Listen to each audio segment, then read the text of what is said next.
gospel, but yet God did it because he loved us that much. And today we're going to be talking about, as we mentioned last week, how to go from surviving to thriving. That God's plan, God's design for our lives, and not just to get by, not just to experience like one day at a time, but actually to really get to the place where life is amazing. That's what God's plan for every single one of us really is. Before we jump into that, I want you to turn to your Bible in John chapter 10. And I just want to share with you one more prayer request and one praise today. The prayer request, we want to pray for the family of Walter Moorfield, who passed away this morning at 4 o'clock. Now, you remember a few weeks ago, I mentioned his name because he was in the hospital. He was in intensive care. He was very, very sick. The doctors had not given him much hope. And I went to see him, and I talked with him, and I shared the gospel with him 3 or 4 times, and asked him if he was ready to pray that prayer, and he told me, no, I'm not ready to do that. I don't want to do that today. I said, would you just think about it? Would you just take the time to think about this idea, what God has done for you through his son Jesus? He said, okay, I'll think about it. And then the next day, Dave Horsley went and visited with him, and Dave led him to the Lord. Today, Walter Moorfield is in heaven because of the gospel of Jesus Christ. Yes. Wow. Great joy that is in knowing that Walter made that decision. But also, I want to share a praise with you today. There's a young lady here this morning that has been very sick for about a year. Has not been able to be here, has not been able to be anywhere, really, because of what she's gone through. But today, she's here after a lot of prayer and a lot of people praying her through day by day. And so Emily Moon, where's Emily Moon? Are you here today? She might be here, right back over here. Emily, we are so thrilled that you're here today with us here at Thomas Road. Know that we've been praying for you, and we're going to keep on praying for you. And God bless you, Emily, for being here. And we're so thrilled what God's doing in your life. Let's give her a hand. What an amazing journey that we're on. Now listen, we're talking about today, we're going to get into it in just a moment, John chapter 10, what it means to go from surviving to thriving. And here at Thomas Road, we've always been focused on helping people take that journey of walking day by day, step by step, to becoming all that God intended for us to become. And one way that we here at Thomas Road, going back about 50 years, have been engaged in that process is through something that we believe God uses in a very powerful way, and that's through camp ministry.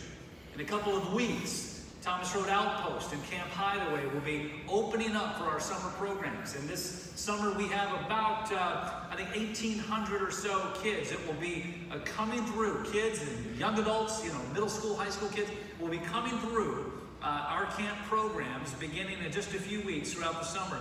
And we are so excited about what God is doing. And I just want to take this moment to share with you by way of video how God is using that ministry to not just allow young people to have a good time, but helping people come to know Christ and growing in their relationship with Christ. So would you take a moment and watch this video?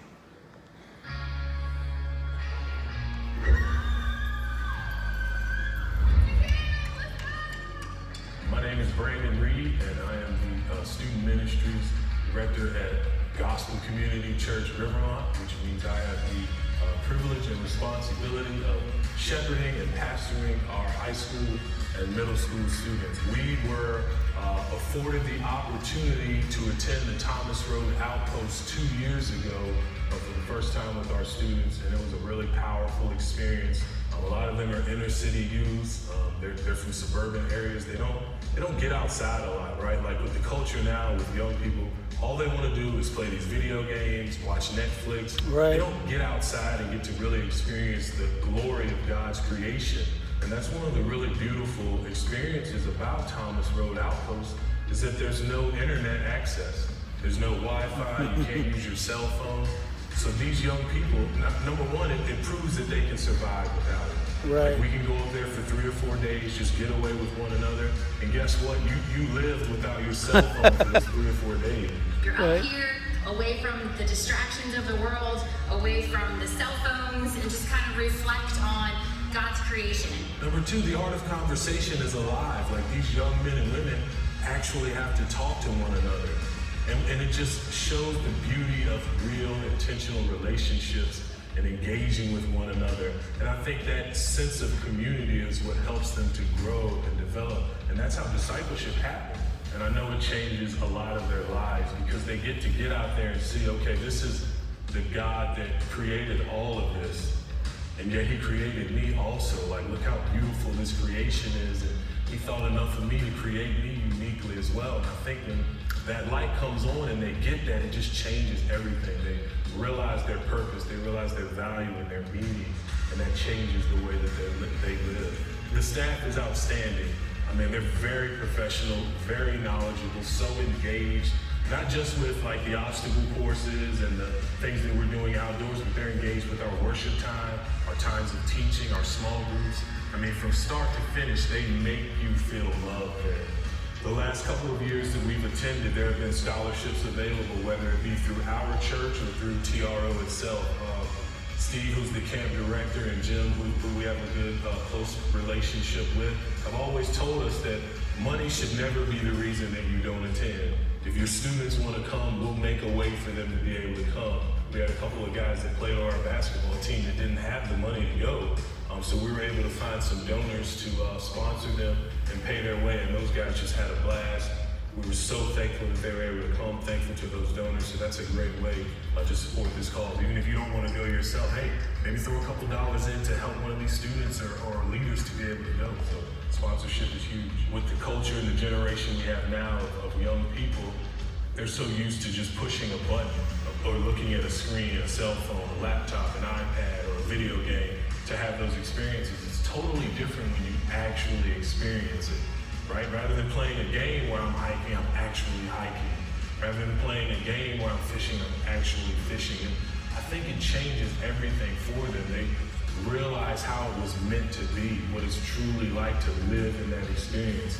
And I think it changes their lives. I think it's really impactful for a lot of these students.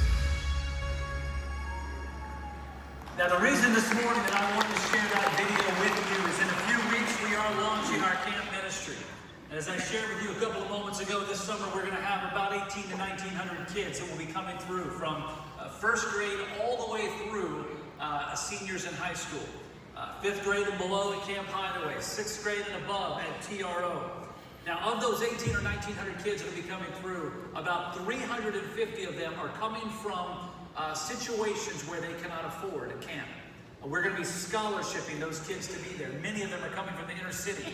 Rod Dempsey, I was talking to this morning. We have 125 kids coming from Central Virginia in the schools here that every single week that we, along with a lot of other churches in town, are providing meals for. They're actually on the weekends taking backpacks home full of food so they can have food throughout the weekend. We're providing those for those kids who are hungry.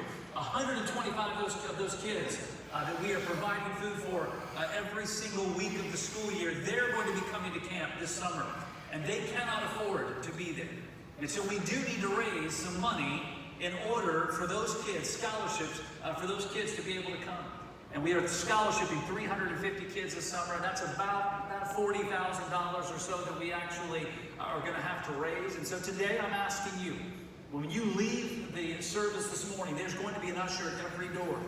And I'm asking you if you can throw a $5 bill in there, that will make a massive impact. If you can throw a 10 or a 20 or a 100, that would be incredible. And if you want to write a check, write it to Thomas Road Baptist Church, or write camp on there, throw it in there, whatever it might be, whatever God leads you to do. We're going to raise the money. We're going to bring those kids to camp. And whatever it takes, however, on many phone calls I've got to make, I might call you this week if we don't get to 40,000. But whatever it takes, we're going to make sure. Here's why. Because those children who are going to be coming to the camps this summer, many of them never had the opportunity to do what you just saw in that video. And there's nothing like getting them away from the world for a while and share with them the truth of the gospel. And let me just tell you, it changes lives.